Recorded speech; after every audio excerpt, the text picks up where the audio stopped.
ओम सजात्म स्वरूप परम गुरु शुद्ध चैतन्य स्वामी ने नमः। सद्वाद नय षट द्रव्य गुण पर्याय और प्रमाण का जड़ कर्म चेतन बंध का अरु कर्म के अवसान का कह कर स्वरूप यथार्थ जग का जो किया उपकार है उसके लिए जिन वाणी माँ को वंदना शतवारे है, वंदना शतवारे है। श्रीमद् भगवत कुंद कुंद आचार्य देव विरचित नियम सार जी को समझने का हम प्रयास कर रहे हैं, जो सम्यक चारित्र का विषय है। भावलिंगी मुनियों की अपेक्षा से निश्चय चारित्र क्या है उसे समझाने का प्रयास किया जा रहा है। वास्तविक मुनियों की अपेक्षा से कहा है और साथ में श्रावकों की अपेक्षा से भी कहने का प्रयास किया जा रहा है। श्रावक उसे कहा जो जीव ससंवेदन प्रत्यक्ष, जिसने अपनी आत्मा की अनुभूति, और अनुभूति का अर्थ अपनी आत्मा का निर्णय टंकोत्कीर्ण श्रद्धान कर लिया है, ऐसा चौथा गुणस्थानवर्ती अविरत सम्यक दृष्टि, पांचवा गुणस्थानवर्ती देशवीरती सम्यक दृष्टि व्यवहार की अपेक्षा से, निश्चय की अपेक्षा से स्वरूपाचरण चारित्र चौथे गुणस्थानक में, देश चारित्र पांचवें गुणस्थानक में और सकल चारित्र छठे गुणस्थानक में आत्म स्थिरता की अपेक्षा से, चौथे में 6 महीने के भीतर भीतर आत्मा की अनुभूति निर्णय वहाँ उपयोग की स्थिरता, पांचवें गुणस्थानक में 15 दिन के भीतर भीतर आत्मस्थिरता और छठे गुणस्थानक में अंतर्मुहूर्त जिनकी आत्मस्थिरता। ऐसे भावलिंगी मुनि और जो इसका निरंतर अनुभव करते हैं, ऐसे भावलिंगी मुनि की वाणी हम समझने का प्रयास कर रहे हैं। गाथा 135 में बता रहे हैं, जो जीव मोक्षगत पुरुषों का गुणभेद जानकर उनकी भी परम भक्ति करता है, उस जीव को व्यवहार से निर्वाण भक्ति कहिए। पहले हमने निश्चय भक्ति को समझने का प्रयास किया था कि एकमात्र स्वरूप रमणता आत्मा की भक्ति ही निश्चय भक्ति है। ये हुई निश्चय का कथन। अब गाथा 135 में व्यवहार भक्ति का कथन करते हैं। उसकी टीका में कह रहे हैं, व्यवहार नय प्रधान सिद्ध भक्ति के स्वरूप का कथन करते हैं। जो पुराण पुरुष समस्त कर्मक्षय के उपाय के हेतुभूत कारण परमात्मा की अभेद अनुपचार रत्नत्रय परिणति से सम्यक रूप से आराधना करके सिद्ध हुए, उनके केवल ज्ञान आदि शुद्ध गुणों के भेद को जानकर और निर्वाण की परंपरा हेतुभूत ऐसी परम भक्ति जो आसन्न भव्य जीव करता है, उस मुमुक्षु को व्यवहारने से निर्वाण भक्ति होती है। जैसे कहने में आता है कि सद्देव सद्गुरु सतशास्त्र या सद्धर्म का वास्तविक श्रद्धान सम्यक दृष्टि को ही होता है। उसके पहले का जो व्यवहार है वो अपेक्षा से व्यवहाराभास है, जब तक जीव अपने जीवन में सम्यक दर्शन को प्रकट न करें। इसलिए सम्यक दृष्टि की निर्वाण भक्ति यानी देव गुरु शास्त्र की व्यवहार की अपेक्षा से जो भक्ति करते हैं और जो 6 आवश्यक श्रावक की अपेक्षा से कहे गए हैं, श्वेतांबर दिगंबर में अलग अलग बताए गए हैं, अपनी अपनी परंपरा से जो करते हैं। व्यवहार में भेद हो सकता है परंतु निश्चय में कहीं भी भेद नहीं हो सकता। जैसे मूल मार्ग सांभळो जिननो में बताया, लिंग भेदो अने जे व्रतना रे वो द्रव्य क्षेत्र काल भाव के अनुसार बदलेंगे, पण ज्ञानादीनी जे शुद्धता रे ते त्रणे काळे ज्ञानादि यानी ज्ञान दर्शन चारित्र की जो शुद्धि है, स्वरूप और स्वभाव की रमणता का जो निश्चय का जो कथन है, क्योंकि वहाँ भेद का कोई सवाल ही नहीं आता, क्योंकि वहाँ अक्रिय दशा है, वहाँ अकर्ता दशा है। भेद क्रिया में है, अक्रिय में भेद कैसे हो सकता है? मैं आत्मा अक्रिय हूँ, अकर्ता हूँ, ज्ञान मात्र हूँ, ज्ञानानंद स्वभावी हूँ। तो स्वभाव की अपेक्षा से कहा, निगोद से लेके सिद्ध परमात्मा तक सभी जीवों का स्वभाव एक है। तो स्वभाव की अपेक्षा से तो अंश मात्र के भेद की तो बात ही नहीं आती है। क्रिया की अपेक्षा से अपनी अपनी मान्यता के अनुसार भेद हो सकता है। अब हमें इन भेदों में न अटकते हुए, इन बाहर की क्रियाकांडों में न अटकते हुए, एकमात्र आत्मा की आराधना और आत्मा की आराधना के साथ सदैव सद्गुरु सतशास्त्र रूपी सद्धर्म की आराधना। देखिए, एक बात यहाँ जो व्यवहार नहीं की अपेक्षा से बताने का प्रयास किया जा रहा है, उसको भी बराबर समझना है। जो पुराण पुरुष, पहले निश्चय क्यों बताया? अच्छा, पुराण पुरुष बताया कि जिसे निश्चय का लक्ष्य है और निश्चय के लक्ष्य बिना परमात्मा पद पर्याय में प्रकट होता ही नहीं। पक्की बात। तो ऐसे स्वसंवेदन प्रत्यक्ष आत्मा की अनुभूति जिन्होंने चौथे गुणस्थानक में की, स्वरूपाचरण चारित्र, और फिर पांचवें गुणस्थानक में संयमाचरण चारित्र यानी अंतर की शुद्धि की वृद्धि करते हुए बाहर देश वृत्ति के आधार पर 11 प्रतिमाओं के आधार पर, जिसे देश वृत्ति कहा, ऐसे आगे बढ़कर फिर छठे गुणस्थानक में सकल चारित्र रूप अंतर्मुहूर्त आत्मस्थिरता, शुद्धोपयोग और बाहर पंच महाव्रत या सकल वृत्ति, सर्वसंग परित्याग, ऐसे वन विहारी भावलिंगी मुनि बने। और बनकर जब छठे सातवें गुणस्थानक में झोले खाते खाते 8वें से 12वें तक में श्रेणी मानकर जिन्होंने केवल ज्ञान को प्राप्त किया, ये हुई पूरी प्रोसेस 13 गुणस्थानक की। 13वें में केवल ज्ञान प्राप्त करके आयुष्य कर्म का क्षय करके जिन्होंने मोक्ष को प्राप्त किया, ये हुई परिपूर्ण दशा। इस दशा को जो यथार्थ रूप से समझता है, उसे ही सच्चे देवगुरु शास्त्र का श्रद्धान है। अच्छा, ये बात, इस बात को समझना है, उसे व्यवहार है, उसे व्यवहार। क्योंकि अब उसे महिमा आएगी। किसकी महिमा आएगी? कि जिस मार्ग से वो आत्मा परमात्मा बने, अरहंत बने, सिद्ध बने, सिर्फ तीर्थंकर नहीं। अरिहंत में कौन कौन आते हैं?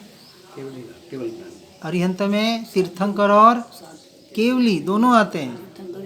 हाँ, क्योंकि केवली का कोई अलग पद तो है नहीं पंच परमेष्ठी में। तीर्थंकर एक पदवी है। केवल ज्ञान के बाद उनके उस पुण्य के उदय से तीर्थंकर पद मिलता है। लेकिन अरहंत का मतलब होता है तीर्थंकर प्लस केवल ज्ञानी। तो जिन्होंने केवल ज्ञान पाया, जिस मार्ग से पाया, परमात्मा जिसकी आराधना करके परमात्मा बने। तो किसकी आराधना करके परमात्मा बने? स्वयं की आराधना। किसकी आराधना? परमात्मा ने किसकी आराधना की जब वो परमात्मा बने? तो खुद की ना, स्वरूप की, स्वभाव की, अपने स्वभाव की, अपनी आत्मा की। तो अपने आत्मा की आराधना करके जो परमात्मा बने, वह परमात्मा दूसरी आराधना बताएंगे या आत्मा की आराधना बताएंगे? जिस मार्ग से मैंने पाया वही मैं बताऊंगा ना, कि और कुछ बताऊंगा? जिसने जिस मार्ग से जो जो चल रहा है वो अपना मार्ग बताएगा। अब आप कपड़े की दुकान पे जाएंगे और कहेंगे मुझे सोना चाहिए, और सोने की दुकान पे जाएंगे और कहेंगे मुझे तो कपड़ा खरीदना है, तो कहेंगे भाई गलत दुकान पे आए आप। तो जिसकी जैसी भावना है, जिसकी जैसी चाह है, जिसके उदय से जिसको जो मार्ग मिलता है। अब हर जना अपने मार्ग को सत्य मान बैठा है, क्योंकि सत्य की खबर नहीं है। आज संसार में इतने मार्ग दिख रहे हैं, जैनों में भेद, हिंदू में भेद, मुसलमानों में भेद, क्रिश्चियनों में भेद। अब पहले तो ये धर्म 6 दर्शन, 6 दर्शनों में वापस उसके पेटा दर्शन, उसके और भेद, भेदों में और प्रभेद जो भी चल रहे हैं। तो जिसने जो अपनी मान्यता बना ली। अब यहाँ हमें इस बात पर जोर देना है कि सभी मान्यताओं से हटकर, सभी मान्यताओं से, मत, संप्रदाय, आग्रहों के कुल भेदों से हटकर, बराबर। निराग्रही बनकर, यानी आग्रहों से रहित बनकर एकमात्र आत्मा की आराधना करें। जैसे कहा, सुनो सबकी, करो मन की। पर यहाँ कह रहे हैं मन की नहीं, सुनो सबकी, करो आत्मा की।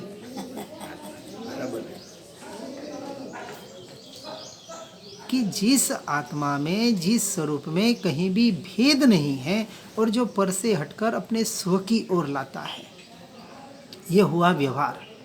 ऐसे व्यवहारी जीवों को इसलिए कहा कि समस्त कर्मक्षय के उपाय के हेतुभूत कारण परमात्मा की अभेद अनुपचार रत्नत्रय परिणति से सम्यक रूप से आराधना करके जो सिद्ध हुए।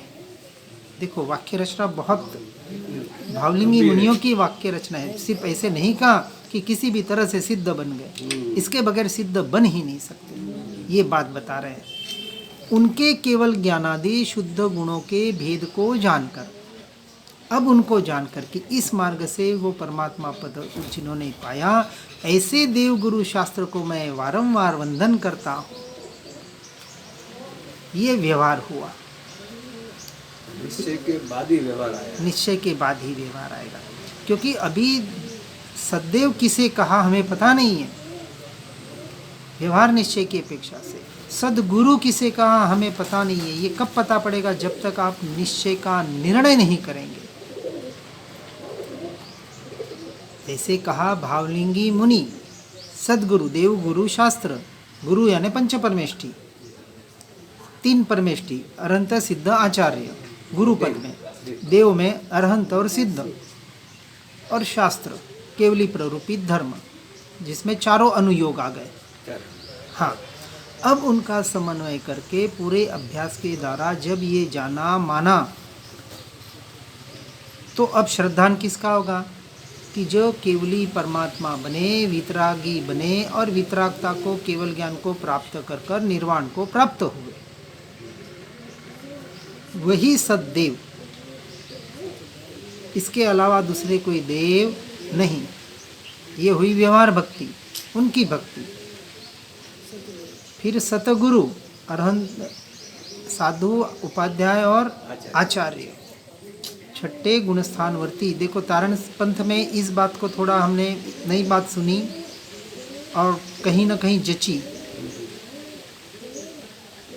साधु का गुणस्थानक छठा, उपाध्याय का गुणस्थानक चौथा, और आचार्य का गुणस्थानक 5वां।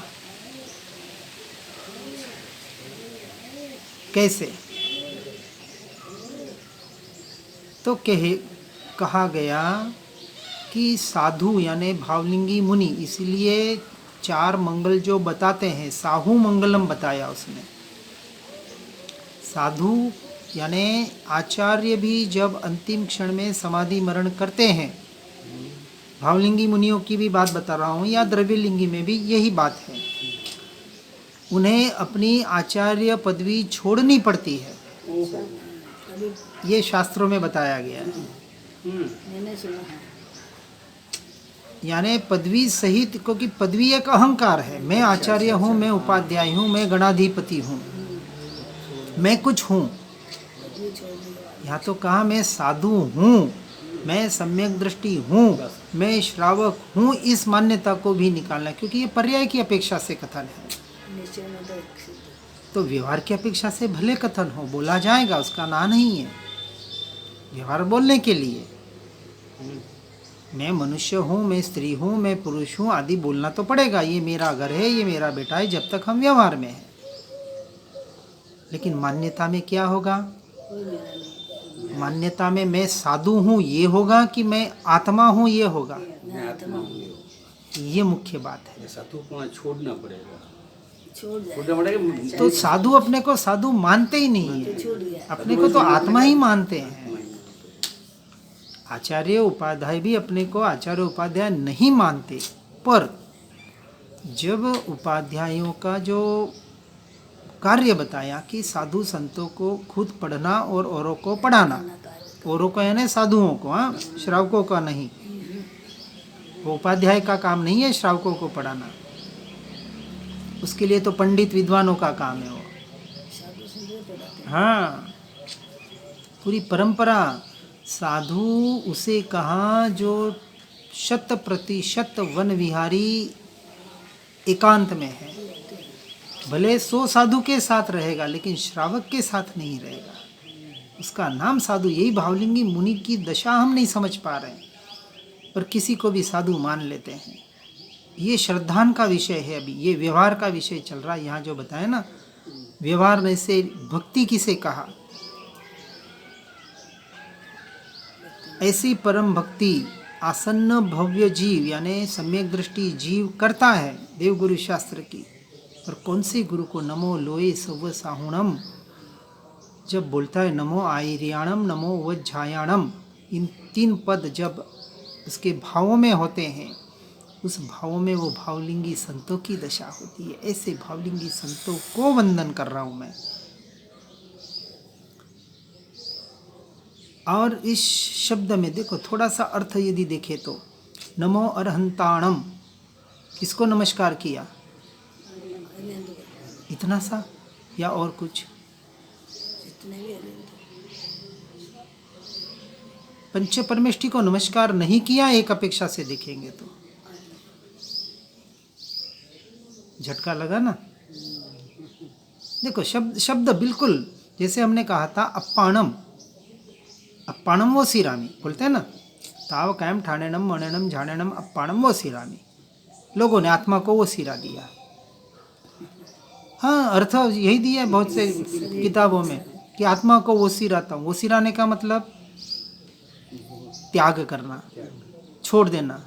आत्मा को छोड़ दिया फिर शरीर में ही रहेगा ना, फिर लोगस गिनेगा, नौकार गिनेगा, जो भी गिनेगा। अप्पा आणम 2 शब्द है। अप्पा यानी आत्मा, आणम यानी आज्ञा। हाँ, आत्मा की आज्ञा में रहने के लिए ताव कायम, काया को स्थान से, मौन से, ध्यान से वो सिराता हूँ। वो सिरामी यहाँ लगाना है आगे के साथ, काया के साथ, कि काया को वो सिराना है। कायोत्सर्ग का मतलब क्या? काया का उत्सर्ग, काया का त्याग। और काय का त्याग मतलब काय को फेंकने की बात नहीं है, फांसी लगाने की बात नहीं है, वो भी कायोत्सर्ग करता है। फांसी लगाने का मतलब क्या? काया का त्याग कर दिया उसने, पर वो तीव्र कषाय है। यहाँ त्याग का मतलब काया मैं नहीं, मेरा स्वरूप नहीं, मन वचन काया, ये जो पुद्गल के परिणाम, इससे मेरा कोई लेना देना नहीं। वहाँ से उपयोग को हटाया। ये आज्ञा आत्मा। हाँ, तो नमो अरहंताणम, अरहंत आणम। अब आणम का अर्थ क्या हुआ? अप्पा आणम, अरहंत आणम, सिद्ध आणम, आयरीय आणम, उवज्झाय आणम, लोए सव साहू आणम। उनकी आज्ञा को नमस्कार करता हूँ। मतलब उनको तो नमस्कार है ही है ना, वो तो आ ही गया। उनकी आज्ञा को नमस्कार। उन्होंने आज्ञा क्या की? आना है धम्मो, आना है तो वो आज्ञा ही धर्म है और आज्ञा ही। अब आज्ञा को यथार्थ रूप से व्यवहार निश्चय दोनों तरीके से समझना पड़ेगा, मात्र व्यवहार से नहीं। व्यवहार व्यवहार व्यवहार सालों से सुन रहे, सालों से नहीं, भव से सुन रहे और कर रहे हैं। अभी अष्टानी का प्रवचन चल रहा होगा आपका। व्यवहार के निश्चय की ओर जोर ही नहीं दिया जा रहा है। जीवन भर व्यवहार करते रहेंगे तो निश्चय का कार्य कब करेंगे? लोग कहेंगे पहले व्यवहार तो सुधारो। ऐसा बोलते हैं। अरे बिना व्यवहार को सुधारे लोग केवल ज्ञान को पाए कि नहीं? अंगुली माल, अंजना चोर, रातों रात परिवर्तन हुआ कि नहीं? तत्व यदि सही समझ में आ जाए और तत्व के आधार पर देखो, सदाचारमय जीवन जो बताया, एक व्यवहार, वो तो सारा पूरा संसार बता रहा है ना। थोड़ी कह रहा है पाप करो, व्यभिचार करो। कौन कहता है? कौन सा धर्म बताता है? बता दे हमें। कोई नहीं बताता, सदाचार तो सादा। व्यवहार तो हर जगह बात बताई जा रही है। ये तो होना ही चाहिए। यहाँ तो कह रहे जो व्यवहार निश्चय के लिए नहीं है वो व्यवहार आभास है, कितना भी सदाचारमय का हो। होना चाहिए, इसका निषेध नहीं कर रहे हैं। वापस समझना, निश्चय की अपेक्षा से कथन किया जा रहा है। पंच परमेष्टि की आज्ञा को, यानी पंच परमेष्टि को भी साथ में नमस्कार किया इस नमोकार मंत्र में। अब आज्ञा को समझना पड़ेगा, क्या आज्ञा है। तो जिसको जो मार्ग मिलता है उस अपेक्षा से उस आज्ञा को धारण करता है। व्यवहार वाले व्यवहार आज्ञा को धारण करेंगे, निश्चय वाले निश्चय की आज्ञा को धारण करेंगे। तो अपनी अपनी अपेक्षा से आगे बढ़ने का प्रयास करें। अब यहाँ आगे कहते हैं, तो सर जी भगवान की आज्ञा क्या है? उगमे वा विगवे वा ध्रुवे वा उत्पाद्वे व्ययुक्तम ध्रुवयुक्तम सत् सम्यक दर्शन ज्ञान चारित्राणि मोक्ष मार्ग तत्वार्थ श्रद्धानम सम्यक दर्शनम। ये सारे सूत्र, सब आज्ञा है। ये सारी आज्ञाएं हैं। तो आज्ञा एक ही है, सदाचारमय जीवन जीते हुए, यथा योग्य व्यवहार करते हुए अपनी आत्मा का कल्याण करने के लिए आत्मस्थिरता करनी पड़ेगी। तो व्यवहार और निश्चय से दोनों धर्म को यथा योग्य समझकर अपनी अवस्था के अनुसार हम जहाँ खड़े हैं उसके अनुसार व्यवहार और निश्चय का समन्वय करते करते, व्यवहार से छूटते छूटते निश्चय में एक रूपता करने का प्रयास और पुरुषार्थ करना, यही एकमात्र आज्ञा है। व्यवहार करते करते नहीं, व्यवहार से निश्चय का अभ्यास करते करते और व्यवहार से छूटते छूटते, वैसे छूट जाएगा। छूटना चाहिए व्यवहार। क्यों कर निश्चय में व्यवहार का नाम धर्म नहीं है, निश्चय ही धर्म है। अब इसमें भेद पड़ेगा। भेद कहाँ पड़ेगा? दिगंबर और श्वेतांबर, मेन भेद यही है। अब दिगंबर वाले कहते हैं कि जो परमात्मा ने किया वैसे करो, और श्वेतांबर वाले कहते हैं जो परमात्मा ने कहा वैसे करो। अब दो भेद हो गए। पर दो भेद कैसे हो सकते हैं? इसलिए वही मैं बताने का प्रयास कर रहा था कि जो मैं करूँगा वह बताऊँगा या भिन्न बताऊँगा, तो दोनों में भेद कैसे होगा? जो किया होगा, जिस मार्ग से उन्होंने केवल ज्ञान पाया होगा, जिस मार्ग से सम्यक दर्शन पाया होगा पूर्व भव में, वही मार्ग बताएंगे ना। पक्का बराबर। तो ये भेद करना ही वास्तविक मिथ्यात्व का पोषण है, क्योंकि वो अभेद में आ ही नहीं पाएंगे। अब बताया यानी क्या? व्यवहार बताया कि दीक्षा लेनी है तो वर घोड़ा निकालो, प्रसिदान करो। अब यदि ऐसा कहा जाए कि बताया वो करो, तो भगवान ने बताया वर्षिदान करना चाहिए, और वो भी दूसरे के पैसे से।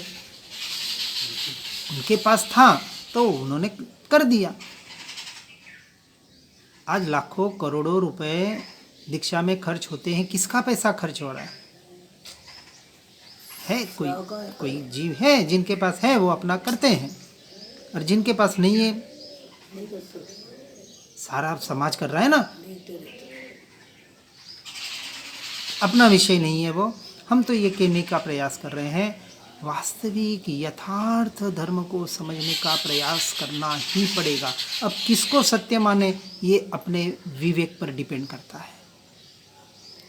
और फिर जिसका जैसा ऋणानुबंध, जिसके जैसा प्रारब्ध, जिसका जैसा उदय हो, वैसा ही मार्ग उसको मिलेगा। पूर्व भाव की जो मान्यताएं होती है ना, इसलिए ये मान्यता, ये संस्कार मान्यता का, श्रद्धान का दृढ़ क्यों करना है? यदि श्रद्धान दृढ़ नहीं होगा ना तो ये भटकना हो जाएगा। इसलिए सम्यक दर्शन का महत्व है। ऐसे ही देव सो देव, अन्यथा नहीं। ऐसे ही भावलिंगी पंच महाव्रतधारी अंतर्मुहूर्त शुद्धोपयोग में लीन होने वाले वन विहारी साधु, वो साधु, अन्यथा नहीं। और ऐसे 4 अनुयोगों के द्वारा, प्रथमानुयोग, करणानुयोग, शरणानुयोग, द्रव्यानुयोग के द्वारा जो परिपूर्ण 14 गुणस्थानक का व्यवहार निश्चय की अपेक्षा से जो कथन करते हैं, ऐसे शास्त्र, ऐसे केवली प्ररूपी धर्म और ऐसे धर्म का श्रद्धान, ये पहली अवस्था, ये पहली अवस्था। अभी हम देवगुरु शास्त्र के श्रद्धान में ही अटक रहे हैं। और ऐसे देवगुरु शास्त्र ने जिन तत्वों को बताया, फिर बात आती है तत्वार्थ श्रद्धानम सम्यक दर्शनम। 9 कहें या 7 तत्व कहें, जो भी, उन तत्व अर्थ, तत्वार्थ, अर्थ यानी क्या? उन तत्वों का अर्थ नहीं, वो तत्व जिस प्रयोजन से बताए गए हैं। अर्थ का अर्थ प्रयोजनभूत, पुरुष अर्थ, पुरुषार्थ यानी जिसमें पुरुष यानी आत्मा, अर्थ यानी प्रयोजन, जिसमें आत्मा का ही प्रयोजन हो, उस शब्द को कहा पुरुषार्थ। इसलिए पुरुषार्थ संसार में नहीं होता है। पुरुषार्थ का अर्थ ही बताया, जिसमें सिर्फ और सिर्फ आत्मा का प्रयोजन यानी भेद ज्ञान, भेद विज्ञान, आत्मरमणता, यही पुरुषार्थ। आप पढ़ रहे हैं, सुन रहे हैं, बाहर की क्रिया कर रहे हैं, उसमें अंश मात्र भी पुरुषार्थ। हम 3 शब्द यूज करते हैं। आत्मा की ओर जा रहे हैं वो पुरुषार्थी, जो आत्मा की ओर नहीं जा रहे हैं, आत्मा को जिन्होंने बाजू में रख दिया वो सिरा दिया, और धर्म की सारी क्रियाएं कर रहे हैं, धर्म के नाम पर सारी क्रियाएं A to Z, शुद्ध से शुद्ध दीक्षा का भी पालन कर रहे, श्रावक का पालन कर रहे, व्रत, जप, तप, उपवास जो भी कर रहे हैं, परंतु आत्मा की ओर नहीं जा पा रहे। वो कुछ मेहनत कर रहे हैं, पुरुषार्थ नहीं। चाहे 6-6 महीने के उपवास भी कर ले, यानी अनशन। उपवास तो होता ही नहीं है बिना आत्मा के, तो मेहनत कर रहे हैं। किसकी मेहनत कर रहे हैं? कि नीचे गति में नहीं जाएंगे, पुण्य का बंध कर रहे हैं। शुभ भाव, पुण्य का तो जरूर बंध है, तो एक भाव तो जरूर सुधरेगा, देवगति मिलेगी या कोई अच्छी अगले इसमें चक्रवर्ती पद मिलेगा, कुछ भी मिलेगा, लेकिन संसार में भटकने वाले। तो पहले पुरुषार्थी जो आत्मा का काम कर रहे हैं, दूसरे आत्मा को तो कुछ नहीं जान रहे, परंतु धर्म के नाम पर सारी क्रियाएं अच्छी तरह से कर रहे हैं, तो वो कुछ मेहनत कर रहे हैं। इसके अलावा जो है वो सारे गधा मजूरी कर रहे हैं, बोझा ढो रहे हैं और कुछ नहीं कर रहे हैं। बोझा तो ये भी मेहनत करने वाले भी ढो रहे हैं, पर ये कुछ समझदारी का बोझा ढो रहे हैं और वो नासमझी का बोझा ढो रहे हैं।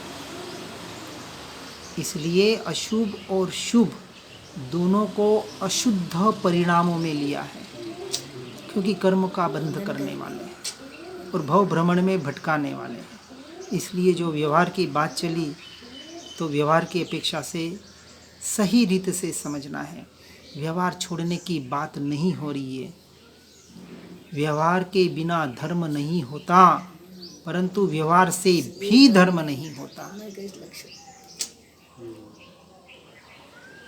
अपेक्षा से, अशुभ की अपेक्षा से व्यवहार को उपादेय कहा है और शुद्ध की अपेक्षा से व्यवहार को हेय कहा है। अपेक्षा बराबर समझकर आगे बढ़ने का प्रयास करें। अब आगे कहते हैं कि जिन्होंने कर्म समूह को खिरा दिया है, जो सिद्धि वधु के मुक्ति रूपी स्त्री के पति है, जिन्होंने अष्टगुण रूप ऐश्वर्य को संप्राप्त किया है तथा जो कल्याण के धाम है, उन सिद्धों को मैं नित्य वंदन करता हूँ। इस प्रकार सिद्ध भगवंतों की भक्ति को व्यवहारने से निर्वाण भक्ति जिन्होंने ने कही है, और ऐसे निश्चय निर्वाण भक्ति रत्नत्रय भक्ति को भी कहा है। व्यवहार से सिद्ध परमात्मा को और निश्चय से रत्नत्रय की भक्ति को निर्वाण भक्ति कहा है। आचार्यों ने सिद्धत्व को निशेष यानी समस्त दोष से दूर केवल ज्ञान आदि शुद्ध गुणों का धाम और शुद्धोपयोग का फल कहा है। जो लोकाग्र में वास करते हैं, जो भव भव के क्लेश रूपी समुद्र के पार को प्राप्त हुए हैं, जो निर्वाण वधु के पुष्ट स्तन के आलिंगन से उत्पन्न सौख्य की खान है, तथा जो शुद्धात्मा की भावना से उत्पन्न कैवल्य संपदा के यानी मोक्ष संपदा के महागुणों वाले हैं, उन पापाटवी पावक यानी पाप रूपी वन को जलाने में अग्नि समान सिद्धों को मैं प्रतिदिन नमन करता हूँ। इस प्रकार से सिद्ध भगवंतों की भक्ति की जा रही है, जो तीन लोक के अग्रभाग में निवास करते हैं, जो गुण में बड़े हैं, जो गे रूपी महासागर के पार को प्राप्त हुए हैं, जो मुक्ति लक्ष्मी रूपी स्त्री के मुख कमल के सूर्य हैं, जो स्वाधीन सुख के सागर है, जिन्होंने अष्ट गुणों को सिद्ध यानी प्राप्त किया है, जो भव का नाश करने वाले हैं तथा जिन्होंने 8 कर्मों के समूह को नष्ट किया है, उन पापाटवी पावक यानी पाप रूपी अटवी को जलाने में अग्नि समान नित्य अविनाशी सिद्ध भगवंतों की मैं निरंतर शरण ग्रहण करता हूँ। जो मनुष्यों के तथा देवों के समूह की परोक्ष भक्ति के योग्य है, जो सदा शिवमय है, जो श्रेष्ठ है तथा जो प्रसिद्ध है, वे सिद्ध भगवान सुसिद्धि रूपी रमणी के रमणीय मुख कमल के महामकरंद के यानी फूल का जो पराग, फूल का जो रस उसके भ्रमर है, अर्थात अनुपम मुक्ति सुख का जो निरंतर अनुभव करते हैं, ऐसे सिद्ध भगवंतों को मैं नमस्कार करता हूँ। इस तरह से व्यवहार की अपेक्षा से सिद्ध भगवंतों के गुणगान करते हुए उनको भाव नमस्कार करने में आता है। परंतु सच्चा भाव नमस्कार किसको होता है? वापस समझना, बार बार क्यों कह रहे हैं? सम्यक दृष्टि को ही सच्चा व्यवहार होता है, उसके पहले होता है ना, ऐसा नहीं है। ऐसा नहीं कहा कि सम्यक दर्शन के पहले पंच परमेष्टि को नमस्कार नहीं करके उनकी आराधना विनय नहीं करना, वो भी यथा योग्य करना है। पर वहाँ जो सम्यक दर्शन की प्राप्ति का जो विशेष लक्ष्य है, तो श्रद्धान कहाँ है कि जब आत्मा का श्रद्धान हुआ तब महिमा आई कि आहा हा, ऐसा अद्भुत तत्व जिन्होंने बताया। कौन सा अद्भुत तत्व? जो मेरी स्वयं की पहचान कराई, इसलिए वो महान है। वो महान है इसलिए वो महान नहीं है।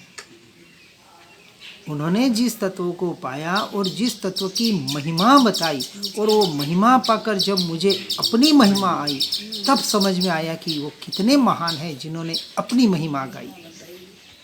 इस बात को समझना है। अब गाथा 136 में बताते हैं, मोक्ष मार्ग में अपनी आत्मा को सम्यक प्रकार से स्थापित करके निर्वृत्ति की यानी निर्वाण की भक्ति करता है, उससे जीव असहाय गुण वाले निज आत्मा को प्राप्त करता है। असहाय गुण वाले यानी जिसे किसी की सहायता की जरूरत अंश मात्र भी नहीं, ऐसे असहाय जीव के गुण वाले को प्राप्त करता है। यानी आत्मा स्वतः सिद्ध सहज स्वतंत्र गुण वाला होने से असहाय गुण वाला है। अब यहाँ निज परमात्मा की भक्ति के स्वरूप का कथन करते हैं। पहले व्यवहार की अपेक्षा से भक्ति की, अब निज परमात्मा की भक्ति के स्वरूप का कथन। देखो व्यवहार निश्चय का कैसे समन्वय बिठाया जा रहा है। निरंजन निज परमात्मा का आनंद अमृत पान करने में अभिमुख जीव भेद कल्पना निरपेक्ष निरुपचार रत्नत्रयात्मक निरुपराग मोक्ष मार्ग में अपनी आत्मा को सम्यक प्रकार से स्थापित करके निर्वृत्ति के मुक्ति रूप के स्त्री के चरण कमल की परम भक्ति करता है। उस कारण से वह भव्य जीव भक्ति गुण द्वारा निज आत्मा को कि जो निरावरण सहज ज्ञान गुण वाला होने से असहाय गुणात्मक है, उसे प्राप्त करता है। तो परमात्मा की भक्ति किस लिए करनी है? स्वगुण की प्राप्ति के लिए। नौपद जी की ओड़ी का दूसरा दोहा आता है सिद्ध पद का, रूपातीत स्वभाव जे केवल दंसन नाणी रे, ते ध्याता निज आत्मा हो ये सिद्ध गुण खानी। तो सिद्ध परमात्मा की भक्ति कैसे करनी? तो उनके पहले स्वरूप को बताया। सिद्ध परमात्मा कैसे हैं? रूपातीत है, अरूपी है, अशरीरी है। रूपातीत स्वभाव जे केवल दंसन नाणी रे, केवल यानी मात्र जो दर्शन और ज्ञान सहित ही है। दंसन और नाण, दंसन यानी दर्शन, नाण यानी ज्ञान।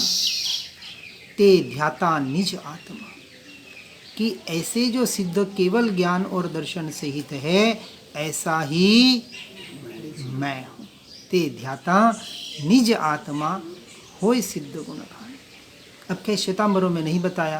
भाई ये निकाल के देख लो, नौपजी ओड़ी का दूसरा दोहा। लोग ये दोहा बोल के 8 प्रदक्षिणा देते हैं, इसने भी दी थी, पर उस वक्त ये अर्थ पता नहीं था। बस दोहे बोल के प्रदक्षिणाएँ दे देते हैं, साथिया खमाशना कर लेते हैं, आइम्बिल कर लेते हैं, वो नौकार वो 20 माला गिन लेते हैं पद की। हम कहते हैं हमारा धर्म हो गया, संवर निर्जरा हो गई। और मुहपति के पड़ीलेण में बताया, सूत्र अर्थ तत्व करी सद्ध हूँ। तत्व कहाँ गया? भाई तत्व तो सूत्र में बताया, उसको तो समझा नहीं और क्रिया में उलझ गए। इसलिए क्रिया का निषेध नहीं है, पर क्रिया के द्वारा जो बताया जा रहा है उस तत्व की पकड़ हम नहीं कर पाते, इसलिए बीच में ही अटक कर भटक जाते हैं। इस बात को विशेष समझना है। यहाँ यही बात बता रहे हैं कि ऐसे निरंजन नीच परमात्मा का आनंद अमृत का पान करने में अभिमुख जीव, वह ऐसे मुक्ति रूपी स्त्री का वर्ण करते हैं। इस अविचलित महाशुद्ध रत्नत्रय वाले मुक्ति के हेतुभूत निरूपम सहज ज्ञान दर्शन चारित्र रूपी नित्य आत्मा में आत्मा को वास्तव में सम्यक प्रकार से स्थापित करके, क्या कह रहे हैं? आत्मा को आत्मा में, इसलिए लिखा ना, आत्म ध्याने आत्मा रिद्धिमणि सवी आई रे। नो के नो नौपजी ओड़ी की गाथा में ये आगे दिया, वीर जिनेश्वर उपदेशे सांबल जो चित्त लाई रे, आत्म ध्याने आत्मा रिद्धिमणि सवी। ये बात यहाँ बता रहे हैं। जब तक आत्मा से आत्मा का आत्मा में ध्यान नहीं करोगे, तब तक मोक्ष रूपी रिद्धि नहीं। तो अंतिम यही करना है।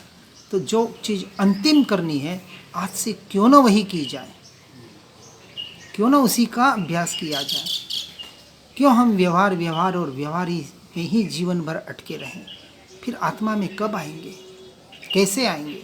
तो उसका शोध करना पड़ेगा, उसकी कला सीखनी पड़ेगी। आत्मा में कैसे आया जाता है, आत्मा क्या है, आत्मा का स्वरूप क्या है, आत्मा का मेरा स्वभाव क्या है। आत्मा कहते ही मेरा, ऐसा। इसलिए यहाँ कहा कि ऐसे निरुपम सहज ज्ञान दर्शन चारित्र रूप नित्य आत्मा में आत्मा को वास्तव में सम्यक प्रकार से, यथार्थ रूप से, निश्चय से स्थापित करके, यह आत्मा चैतन्य चमत्कार की भक्ति द्वारा, किसकी भक्ति द्वारा? जिनके भक्ति से निज की भक्ति, जिनपद निजपद एकता, वो जब तक नहीं होती, जब तक परमात्मा को बाहर और बाहर ही देखेगा, बाहर ही ढूंढेगा, तब तक वो कभी स्व तक पहुंच ही नहीं पाएगा। और जब जिन पद से निज पद की एकता करेगा कि वही मैं, जैसा उनका स्वरूप वैसा ही मेरा स्वरूप, जितने उनके गुण उतने ही मेरे अनंत गुण, जैसे वो असंख्य प्रदेशी वैसा ही मैं असंख्य प्रदेशी, तो उनमें और मुझ में क्या फर्क है? मुझ में यानी किसमें? आत्मा। शरीर की बात नहीं हो रही है। जो शरीर को मैं मान रहे उनके लिए तो ये मार्ग ही नहीं है। जो शरीर को, पुद्गल को, उसके परिणामों को, उसकी क्रिया को, कर्म के उदय को, उसके निमित्त से होने वाले मोह राग द्वेष के भाव को जो संपूर्णतः भिन्न, न्यारे, स्वतंत्र मानते हैं, उनके लिए ये बात है। तो पहले भेद विज्ञान से पहले स्वतंत्रता का अभ्यास होगा। पहली कंडीशन तो है। बस घुमा फिरा के तो बात यही आएगी, उनके लिए ये बात है।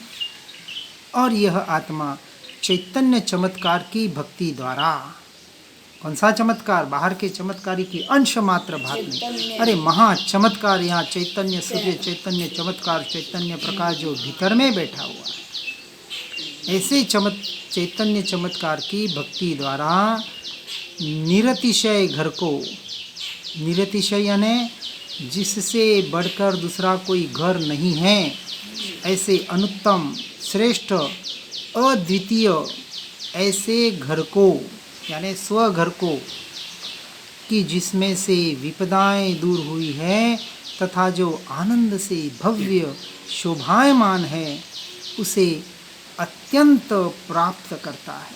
किसे?